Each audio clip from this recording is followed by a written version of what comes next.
নবী সাল্লাল্লাহু আলাইহি ওয়াসাল্লাম নবী হয়েছেন 40 বছর বয়সে। কত বছর? আমরা মোবাইল ফোনগুলো বন্ধ রাখি বা পকেটে রাখি, আলোচনা একটু দিলের কান দিয়ে শোনার চেষ্টা করি, আমলের নিয়াতে শোনার চেষ্টা করি। কোনো জরুরত থাকলে একা বের হয়ে যাব, অন্যকে ডিস্টার্ব করবো না। খুব লম্বা আলোচনা করে আসলে ফায়দা নাই। গঠনমূলক সংক্ষিপ্ত কিছু আলোচনা হবে ইনশাআল্লাহ, এবং শুনে বুঝে আল্লাহ পাক আমাকে আপনাদের সবাইকে আমল করার তৌফিক দান করুন। নবী সাল্লাল্লাহু আলাইহি ওয়াসাল্লাম নবী হয়েছেন 40 বছর বয়সে। জন্মগ্রহণের আগে বাবাকে হারিয়েছেন, তারপরে 6 বছর বয়সে মাকে হারিয়েছেন, 8 বছর বয়সে দাদাকেও হারিয়েছেন। বাবার নাম ছিল বাবা আব্দুল্লাহ, মায়ের নাম ছিল মা আমিনা, দাদার নাম ছিল দাদা আব্দুল মুত্তালিব। এরপরে তিনি মানুষ হয়েছেন চাচার পরিবারে, চাচার নাম ছিল আবু তালেব। 8 বছর বয়স থেকে নিয়ে বলা যায় 53 বছর পর্যন্ত চাচার গার্ডিয়ানশিপেই ছিলেন। সুবহানাল্লাহ। এই চাচা আবু তালেব নবী সাল্লাল্লাহু আলাইহি ওয়াসাল্লামের জন্যে এবং দিন ইসলামের জন্যে, কারণ তার ভাতিজার দিন তো তারই দিন, এমন কোনো ত্যাগ নাই যা স্বীকার করেন নাই। চাচা আবু তালেব নবী সাল্লাল্লাহু আলাইহি ওয়াসাল্লামকে যে সাপোর্টটা দিয়েছেন, এই সাপোর্টটা আমরা সবাই মিলেও এখনো দিতে পারি নাই। বিশ্বাস করেন? যে সাপোর্টটা নবী সাল্লাল্লাহু আলাইহি ওয়াসাল্লামকে চাচা আবু তালেব দিয়েছেন, এই সাপোর্ট আমরা সবাই মিলেও তাকে দিতে পারি নাই। চাচা আবু তালেব শেষ পর্যন্ত কালিমা পড়েন নাই। সাহাবীরা জিজ্ঞাসা করেছিলেন যে, ইয়া রাসূলুল্লাহ সাল্লাল্লাহু আলাইহি ওয়াসাল্লাম, আপনাকে এত সাপোর্ট দেওয়ার পরে চাচা আবু তালেবের কি কোনোই উপকার হবে না, লাভ হবে না? নবীজি বলেছেন সাল্লাল্লাহু আলাইহি ওয়াসাল্লাম, আমি না থাকলে আমার চাচাকে জাহান্নামের একদম অতল তলে রাখা হতো। আমার কারণে আল্লাহ রাব্বুল আলামিন তাকে জাহান্নামের উঁচু জায়গায় রাখবেন, জাহান্নামের উঁচু জায়গায় রাখবেন, যেখানে আগুন তার পায়ের গোড়ালি স্পর্শ করবে, এতেই তার মগজ টকবক করে ফুটতে থাকবে। আপনারা কি আমার বাংলা ভাষা বুঝতে পারছেন? এমন কোনো সাপোর্ট নাই চাচা দেন নাই। মক্কার প্রায় 13 বছর যখন দাওয়াতি কাজ করছেন নবী সাল্লাল্লাহু আলাইহি ওয়াসাল্লাম, মানুষ গালি দিচ্ছে, কেউ থুতু নিক্ষেপ করছে, কেউ নামাজরত অবস্থায় মাথার উপরে উঠে নাড়ি ভুড়ি চাপিয়ে দিচ্ছে, কেউ বলছে এই ব্যক্তি জাদুকর, এই ব্যক্তি গণক, এই ব্যক্তি মিথ্যাবাদী, নাউজুবিল্লাহ, এই ব্যক্তি ফারিকুল জামাত বিভক্তকারী, এই ব্যক্তি মাজনুন, পাগল। তাকে আগলে রেখেছেন তার চাচা। মানুষ অর্থনৈতিক বয়কট করছে, চাচা আগলে রেখেছেন। 3 বছর সমাজ থেকে বহিষ্কার করা হয়েছে, গাছের ছালপাতা খেয়ে থেকেছেন বনু হাশিম, চাচা আগলে রেখেছেন। চাচা ছোটবেলা থেকে তাকে এত মহব্বত করেছেন, তার ছেলেদেরকে নিয়ে যখন খেতে বসতেন, আমাদের নবী সাল্লাল্লাহু আলাইহি ওয়াসাল্লাম একটু লাজুক ছিলেন, তিনি শোরগোল করতেন না, চুপচাপ খেতেন। চাচা আলাদা করে একটা খাবার রেডি করে তাকে আলাদা করে ডেকে খাওয়াতো, কারণ সবার সামনে হয়তো সে বলতে পারছে না, লজ্জা পাচ্ছে, শাই ফিল করছে, বাবা নাই মানুষের সংসারে, হয় না? এটা আপনারা হয়তো সবাই বুঝবেন না, আমরা বুঝি। যারা বাবা বা মা ছাড়া বড় হয়েছে অন্যের সংসারে, তারা এগুলো বুঝতে পারে। নবী সাল্লাল্লাহু আলাইহি ওয়াসাল্লাম এতিমদের প্রতি এত রহমদিল কেন ছিলেন? কারণ তিনি তো এতিম অবস্থায় বড় হয়েছে, তিনি তার কষ্টটা বুঝতেন। আমরা যদি এখানে যদি কেউ এতিম থাকেন, তিনি বুঝবেন এতিমের সাইকোলজি কেমন, তার চাহিদা কেমন, কষ্ট কেমন।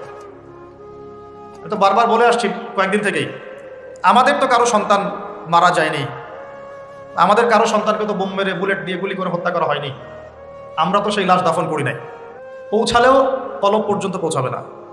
আমার সাথে তো এটা হয় নাই। তো ওই দিকে আমি পরে আসতেছি।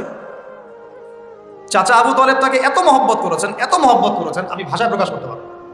আর আমরা চাচা আবু তালেব সম্পর্কে অনেক সময় আলোচনা করি, কিন্তু তার চাচির কথা ভুলে যায়। তার চাচির নাম ছিল ফাতিমা। কি নাম ছিল? এই নামে তিনি তার মেয়ের নাম রেখেছেন। এই ফাতিমা, তার চাচি, নবী সাল্লাল্লাহু আলাইহি ওয়াসাল্লামকে আলাদা করে ডেকে খাওয়াতেন, মহব্বত করতেন। তিনি কিন্তু তার সন্তান না, অন্য কারো সন্তান। একজন মেয়ের পক্ষে অন্যের সন্তান মানুষ করা চারটাখানি কথা না। সতীনের সন্তানই সহ্য করতে পারে না, আর অন্য মানুষের সন্তান নিজের মতো করে মানুষ করা একটা মেয়ের পক্ষে এত সহজও না। এই কাজটা চাচি করেছেন।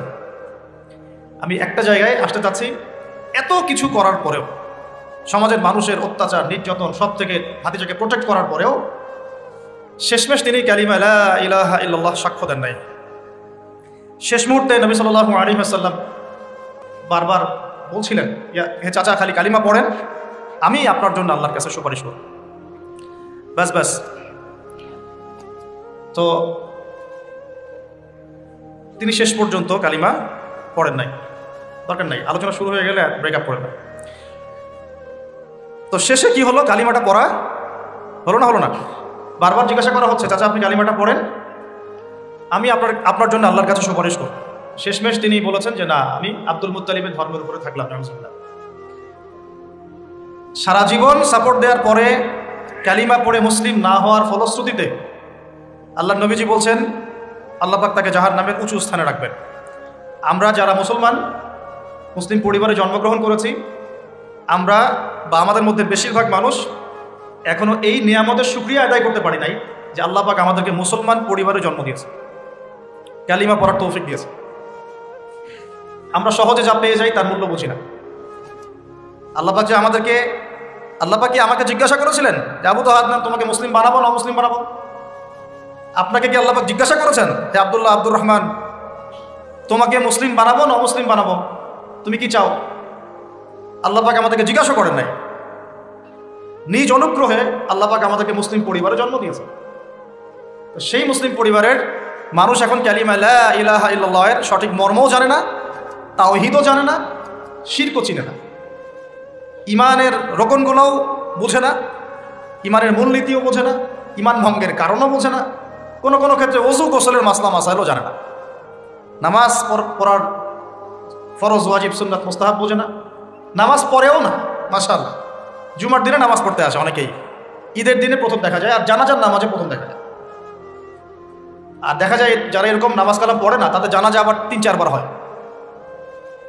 নামাজগুলো মনে বাকি শোধ করে পড়ে, রোজা রাখে না, জাকাত তো মাশাআল্লাহ প্রায় উঠে গেছে বললেই চলে সমাজ থেকে।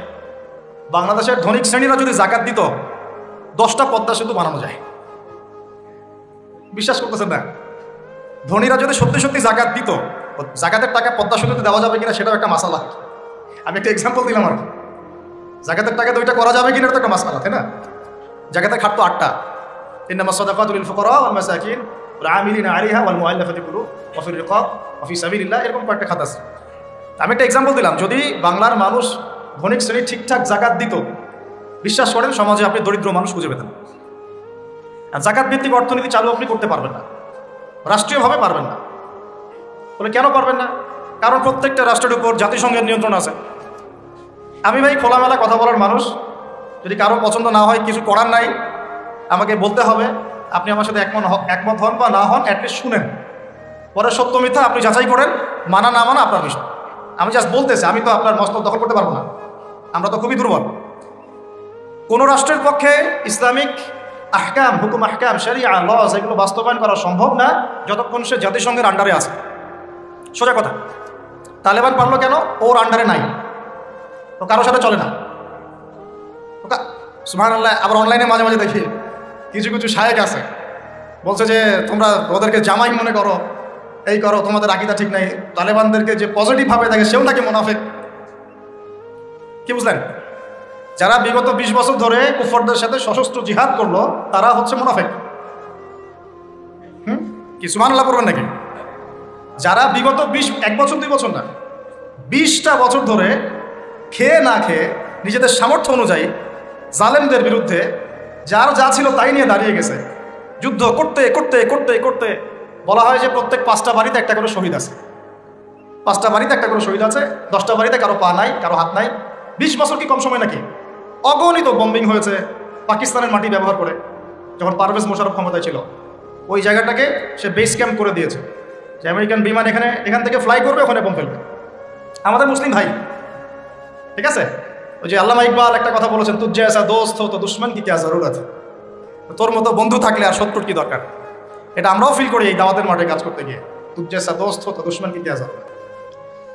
তো যাই হোক, তো এরকম 20 বছর যারা একটা জালেম সভ্যতার বিরুদ্ধে যুদ্ধ করেছে, ওরা হয়ে গেছে এখন মুনাফিক, আর এরা হয়ে গেল এখন সহি আকীদার মানুষ। তাহলে যে সহি আকীদার এই কথা বলা হচ্ছে, এটা যে কত বড় ভুল আকীদা সেটা বোঝার কি আর বাকি আছে? উম্মার ক্রান্তি লগ্নেই ইমানদার আর মুনাফিক চেনা যায়। যখন উম্মার একটা সংকট চলে তখন আপনি চিনতে পারবেন কারা ইমানদার কারা মুনাফিক। ভালো অবস্থায় আপনি বুঝতে পারবেন না, সব স্বাভাবিক আছে মনে করেন, এখন আপনি বুঝতে পারবেন না আসলেই কে ইমানদার কে মুনাফিক। উম্মার উপর কোনো বাধা বিপত্তি আসলে তখন বুঝতে পারবেন যে আসলেই কে ইসলামের পক্ষে আছে, কে ইসলামের বিপক্ষে আছে, আর কে ভিতরে ঢুকে ঢুকে শয়তানি করতেছে। আসসালামু আলাইকুম। ভিডিওটা যদি ভালো লাগে তাহলে ভিডিওতে একটা লাইক, কমেন্ট, শেয়ার এবং নতুন দর্শক হয়ে থাকলে অবশ্যই চ্যানেলটা সাবস্ক্রাইব করবেন। ধন্যবাদ।